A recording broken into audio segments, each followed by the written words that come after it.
Sir, છેલ્લે એક સવાલ મારો જે છે તે ખાસ એવી રીતે નથી માત્ર કંપની સ્પેસિફિક કે કોઈ આ એક ભારતીય ઓન્ટરપ્રોન્યોર તરીકે હું તમને ખાસ પૂછી રહ્યો છું, અને એ છે કે ભારત માટે સર હંમેશા એવું કહેવાય છે કે જેમ ચીન કોઈ પણ એક સબ્જેક્ટ પકડે તો તેમાં સ્કેલેબિલિટી એમની પાસે બહુ સરસ હોય છે, પરંતુ ભારત જ્યારે કોઈ એક ઇન્ડસ્ટ્રીને આગળ વધારે તો ત્યાં આપણે સ્કેલ નથી કરી શકતા.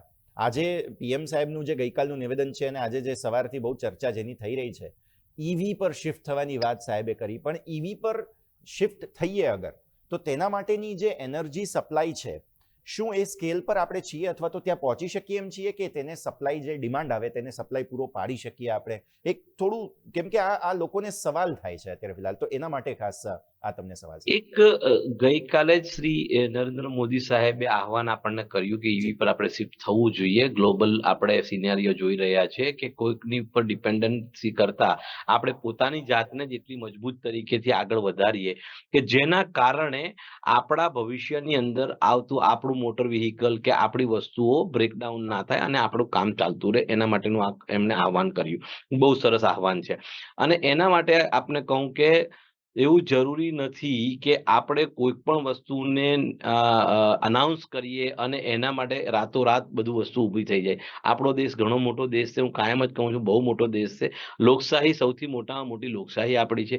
એટલે ઓફકોર્સ ત્યાં આગળ થોડું ટાઈમ લાગે, પણ વન્સ આપણે સમજી જઈએ છીએ ત્યાર પછી આપણે જે કહેવા છે પૂરી દુનિયાની અંદર કે જે સોનાની ચીડિયા કહેવાતું હતું અને એ સોનાની ચીડિયા 700-800 વર્ષ સુધી રહી છે, તો એક વખત આવતા થોડીક વાર લાગશે, પરંતુ આપણે આવી જઈશું પછી સસ્ટેન થઈને આપણા 700-800 વર્ષ આપણા પછીના લોકોને બહુ જ મોટો ફાયદો થવાનો છે અને એ કાયમના માટે રહેશે.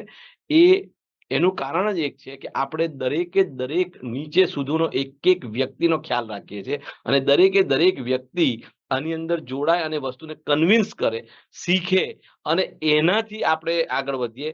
બાકીના બીજા દેશોના જે તમે નામ લો છો ત્યાં આગળ સરમુખત્યારશાહી છે, ત્યાં લોકશાહી નથી. એ લોકો જે કરવું હોય છે તે ફટ દઈને કહે છે અને કરી નાખે છે. એ રીતે આપણા દેશમાં નથી થતું. આપણા દેશમાં દરેકે દરેકને સમજાવવું પડે છે અને એ સારું છે કે દરેકે દરેક સમજી જાય તો એ વસ્તુ પછી 700-800-1000 વર્ષ સુધી એકની એક ચાલે અને એ બહુ મોટી વાત છે. એ આપણા જ દેશમાં શક્યતા છે અને આપણે કરી રહ્યા છીએ અને ગેરંટેડ હું કહું છું કે એ ઇલેક્ટ્રિસિટી પણ આવી જશે આપણી પાસે અને આપણે ગ્રીન ઇલેક્ટ્રિક વ્હીકલો પણ આપણા દુનિયામાં આપણા જ ચાલશે. ભવિષ્યની અંદર ગ્રીન હાઇડ્રોજન પણ આપણે જ ચાલીશું અને એની બહુ જ સખત રીતે જરૂર પણ છે અને લોકો મહેનત પણ બહુ કરી રહ્યા છે. છેલ્લે છેલ્લે સર એક ખાસ મુદ્દો જે પીએમ સાહેબે કહ્યું, જે વિકસિત ભારતને લઈને સરનું વિઝન છે, તેના માટે આપણે જે છે તે જે સેક્ટરમાં છીએ તે ગ્રીન એનર્જી સેક્ટર છે. હવે જે રીતે નવું આહવાન ફરી એકવાર પીએમ સાહેબે કર્યું કે ક્રૂડનો ઉપયોગ ઓછો કરીએ, એટલે સ્વાભાવિક છે કે આપણી પ્રોડક્ટ્સ, આપણી સર્વિસીસ જે છે તેની ડિમાન્ડ વધતી જોવા મળશે. આવનારા દિવસોમાં કોઈ એક્સપેક્ટેશન, એન્ટિસિપેશન, કોઈ નવી ઓર્ડર બુકની કોઈ છેલ્લી વાત આ સ્ટેટમેન્ટ આવ્યા બાદ તમે કરી શકો સર, ઓવરઓલ ગ્રુપ માટે? આ અમારા ગ્રુપ 18 વર્ષથી આ કામ કરી રહ્યું છે. યસ. એક વસ્તુ તમે સમજજો, અમે બહુ જ ઓર્ગેનિક રીતે ગ્રો કરી રહ્યા છીએ. હમણાં લોકોને અથવા તો આપણા કન્ટ્રીના અમુક જગ્યાએ ખબર પડે છે કે રિન્યુએબલ એનર્જીનું મહત્વ શું છે અને રિન્યુએબલ એનર્જી શું છે. અમે લોકો 18ની ઉપર ટીન એજની બહાર નીકળી ગયા છે. એટલે એક વસ્તુ તમારાથી જરૂર કહેવાય અમારા ગ્રુપ માટે કે અમે ફૂલ્લી મેચ્યોર્ડ પોઝિશનમાં આવી ગયા છે.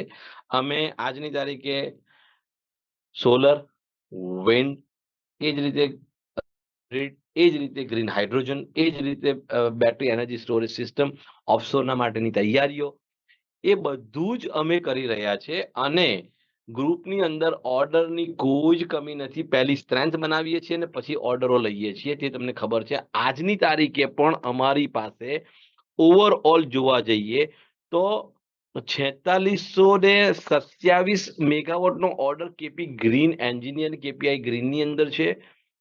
2162 મેગાવોટનો ઓર્ડર જે છે તે અમારી પાસે કેપી એનર્જીમાં છે. એટલે કે 5.5 ગીગાવોટના ઓર્ડર પર કામ આજે ચાલી રહ્યું છે.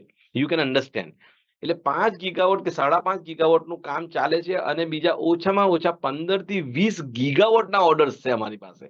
જે પાઇપલાઇનમાં છે, જે બહુ નજીકના ભવિષ્યમાં અનકેસ થશે. અને આ સિચ્યુએશન હમણાંનું જે વર્લ્ડ વાઇડ સિચ્યુએશન છે, એમાં ખાસ કરીને ઇન્ડિયા સૌથી મોટામાં મોટું પોપ્યુલેશન છે. અહીંયા આગળ આપણને સસ્ટેનેબલ એનર્જીની સખત જરૂર છે. અને એના માટે અમારું ગ્રુપ જેમાં કામ કરી રહ્યું છે, એના તો બીજા 25 વર્ષ સુધી એને બીટ કરવાના, ગ્રીન એનર્જીને બીટ કરવાના દેર ઇઝ નો ચાન્સીસ, કોઈ જગ્યાએ દેખાતું જ નથી. હા, હોઈ શકે કે ટેમ્પરરી તમારે ફ્લક્ચ્યુએશન ગ્રીડનું ને એનું આવે છે, તેના પણ ગવર્મેન્ટે બહુ સારા ઇલાજ આપી દીધા, ઘણી સારી આપણે રેગ્યુલેશન આપી દીધા કે બેટરી એનર્જી સ્ટોરેજ સિસ્ટમ જે છે તે હવે ઇમ્પ્લિકેશન થાય છે તો 6 મહિના 9 મહિનાની ગ્રીડ બી સ્ટેબલ થઈ જશે.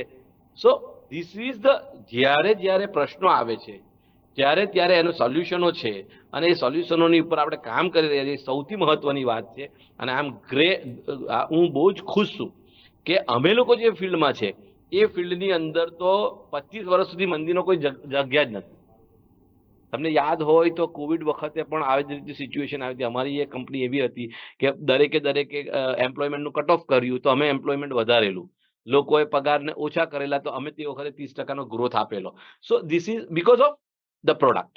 અને એની જરૂર તમને ખબર જ છે, મને બી ખબર છે કે ગ્રીન એનર્જીની જેટલી આજે વર્લ્ડની જરૂર છે એના કરતાં કંઈ ઘણી વધારે આપણા ઇન્ડિયાને જરૂર છે.